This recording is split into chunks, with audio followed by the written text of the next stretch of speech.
এক মানুষ আল্লাহকে ভুলে কিভাবে? প্রতি সেকেন্ড যার হাতে যার দেওয়া নিঃশ্বাস, তাকে ভুলে কিভাবে মিয়া? মাকে ভোলা যাইতে পারে, বাবাকে ভোলা যাইতে পারে, স্ত্রীকে ভুলাতে পারে, বন্ধুকে ভোলা যাইতে পারে, রবকে ভুলে কেমন? আল্লাহকে ভুলে কি? এই জন্য আল্লাহ বলছে মা গাররাকা বিরাব্বিকাল কারীম। আমার বান্দা বলো না আমার মতো দয়ালু মেহেরবান মালিক রব থেকে কে তোমাকে ভুলায় দিল?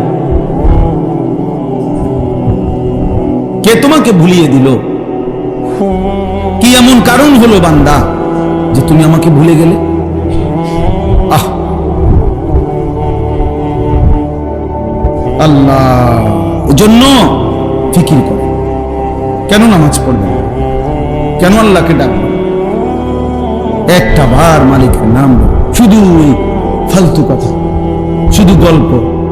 এই কিছু বয়স্ক লোক আছেন আপনারা, এই যে বিকালে আসরের পরে যাইয়া চা দোকানে বসে রাতের 10টা পর্যন্ত এই চা দোকানে বসে 14 গোষ্ঠীর যত বদনাম গীবত পুরা এলাকা এই বসে বসে এগুলা বদ খাসলত, আর শুধু বিড়ি খাবে, একবার খায় বন, একবার চা, একবার বুট, একবার পেঁয়াজু, একবার আলুর চপ, আর এই ফালতু গল্প গল্প গল্প।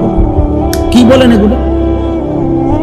আল্লাহ তাআলা এমন সুন্দর হায়াত দিছেন এই ফাজলামি করার জন্য, এই চা দোকানে শেষ করে দেওয়ার জন্য?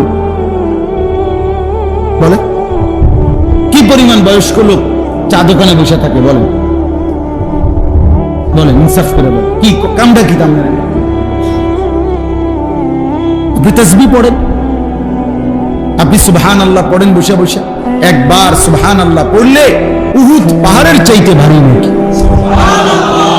খোদার কসম, নবী বলছে আযমু মিন উহুদ, উহুদ পাহাড়ের চাইতে উঁচা। একবার উহুদ পাহাড় মদিনা 8.5 কিলোমিটার লম্বা, 8.5 কিলো লম্বা উহুদ পাহাড়। কতটা উঁচা যে মসজিদে নববীর সীমানার থেকে দাঁড়াইলে এখান থেকে প্রায় 7-8 কিলো দূরে উহুদ পাহাড়, কিন্তু স্পষ্ট কি কতটা উঁচা, এত পরিষ্কার দেখা যায় পাহাড়, এত ভারী উহুদ পাহাড়। নবী সাল্লাল্লাহু আলাইহি সাল্লাম বলেছে একবার আলহামদুলিল্লাহ পড়লে, একবার আল্লাহু আকবার পড়লে উহুদ পাহাড়ের চাইতে ভারী নাকি হয়।